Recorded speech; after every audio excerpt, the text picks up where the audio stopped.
What's a house and what's a home? And how can this be a home when you've left me here alone by myself? And with my health, I could be doing all manner of things. I could be swinging from the fan blades attached to the ceilings, or in the kitchen with a knife just trying to end my life. Instead, I'm stuck in bed, and that's the third day in a row. I scream and call for help, but you can't hear me no, because you walked out of the door and disconnected your phone. We built a house on hope and love. You had a dress and named our daughter. Ever since you left, it's been nothing less than bricks and mortar. We built walls to keep the evil out and filled the space with pain. I saw a homeless man today, and this might seem so cliche, but which one of us is truly homeless? Okay, so there's no roof above his head, but no place for my heart to rest. And surely if you have nothing, then there's nothing causing stress. But I could see you when I looked at him, side of the road, shaking his tin, begging for change. You wouldn't know what to do with it if you got it. Probably drinks or drugs, whatever you could find to erase thoughts of us. Those thoughts are now just ghosts in a house we called a home, because you made two of us homeless when you left me here alone. Hi, I'm Thomas Wolfe, and this show's called Beaming Home. I took my brain out of my head, I let my mind wander free. It turned around, took a look back and run the fuck away from me screaming, somebody get me away from this idiotic, moronic, self-righteous, self-confessed prophet, programmed never to try before he knocks it. I'm a little too obnoxious and I need a new abode, need to find a new place where I can finally make a home, need to find a clean slate, need to find a clean soul, because there's no way you're putting me back in that black hole. Well, I let him take his time, I let him search for someone better, then I found out his address and I sent to him this letter. Since you left me, things are easy. I'm no longer losing sleep with thoughts of pain and agony, and that's a positive, you see. Yeah, you're right, the whole is black, but my heart is beating red, and I'm a more colourful person without you in my head. All I seem to have now is love and maybe a rational hope. I thought that without you, there'd be no way that I can cope, but now I'm free to live this life that I so much adore. So, my friend, fuck you. P.S. I don't need you anymore.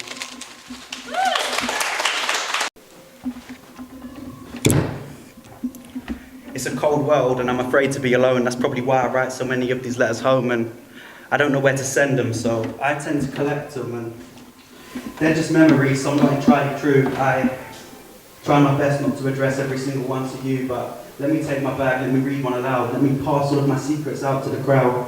One envelope per person just to learn about me, to help you perceive the person and the world I see. I believe they're written on bullets because alone one could damage you, but if you collect them all together, then it'd be a damn massacre. I think home sort of comes from the people we surround ourselves with and how we communicate with each other. And when I was first in Brighton, I would go back to London and I'd talk to my parents and I'd talk to my family and I'd say things like, I'm visiting for a couple of days, and then I was going home. And I never really thought about the implications of that until sort of I realised it kind of hurt them a bit to think that I'd sort of displaced myself from London and sort of now Brighton was my home. And I think, I'm not sure if you can sort of exist in two places at once. And this next poem's called Norwegian Blues. She travelled 500 miles for education. She's a third culture kid in a world that didn't seem so big until she packed her bags to learn. The people are all different, the days drag a little longer, but she's travelled here to learn. She's met a guy and he seems alright. He's asked her to come round tonight and she's travelled here to learn, so she arrives at 8. They sit and talk all night and now she's starting to learn. Two people separated by a year and 500 miles being seamlessly sewn into one, and now she's starting to learn. His fears and failures seem to mirror those of hers, and now she's learning to love. They're out adventuring, taking on the world, and now she's learning to live, but the exams are over. She's got to go home and now she's learning to lose. So I dedicate this to that East Coast girl who left me with Norwegian Blues. Our homes, they don't really change. We sort of, or when they do, we get worried and we try and get back to where we were before, and sort of, we try and go back to when we felt most comfortable, and sometimes it doesn't always work. Here's a poem I sort of wrote about that. I lived my life inside a casket, I didn't let nobody in. My mind was out of its basket, you could find it in the bin. I had these secrets bottled up, I had eyes distraught with pain. My stare could scare a square to death and resurrect it all the same, but now my eyes are open, they are full of tears of love. My corpse no longer rotting and I can feel it welling up. My body's getting stronger, my heart is getting bigger. It's time for me to leave this death, I need the grave digger. She's got me up my box, she's filled my lungs with breath. Because since the day we started talking, I grew myself in existence. On the second day, taught it to love, and the third day it was christened. I used to be so desolate from a time that didn't want me, but now I've been reanimated. I stand here, your zombie.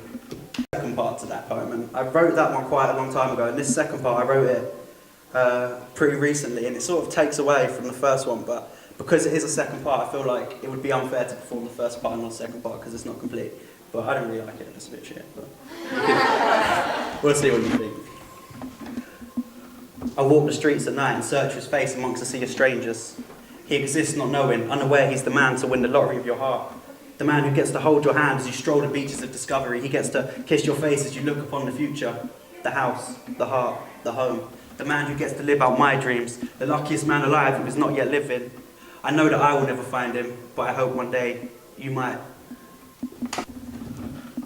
When we grow up, and stories play like a big part in sort of who we are, and sort of storytelling is a big part of sort of art and how we are as society, and every house has a story, and I want to create sort of story atmosphere here now. So I don't know, if you've got the room, can everyone sit down? Can I get people to sit down?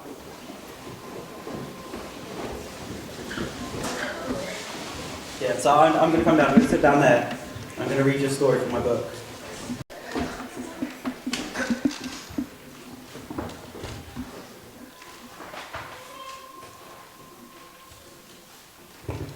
My types of people are awake before the sun.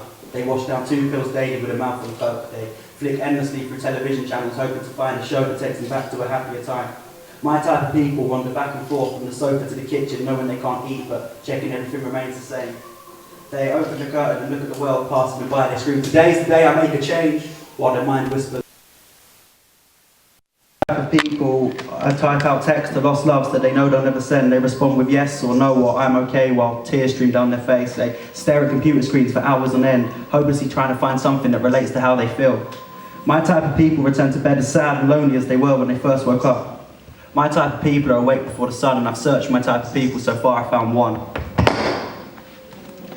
Your type of people fall asleep watching the sun rise. They wake up with banging heads and weary eyes and smile in the mirror as they put on their disguise. They walk downstairs to the smell of coffee but will only taste regret. Your type of people walk the streets with friends looking for something to do. They are selfish and disloyal as they search endlessly for bodies to use for their own pleasure. They surround themselves with jokes and laughter, hoping that if they fake a smile long enough, maybe it will become genuine. Your type of people take 100 of snapshots of life a day, hoping one will turn out beautiful. They fill their minds with false notions of reality while poisoning their bodies with alcohol. They tell themselves that how they look on the outside is what they really are because shallowness is happiness. Your type of people abandon my type of people because selfishness is better than pity. They return to bed in a stranger's arms, hoping they will not wake up lonely. Your type of people fall asleep watching the sun rise. It's millions of people just dead behind the eyes.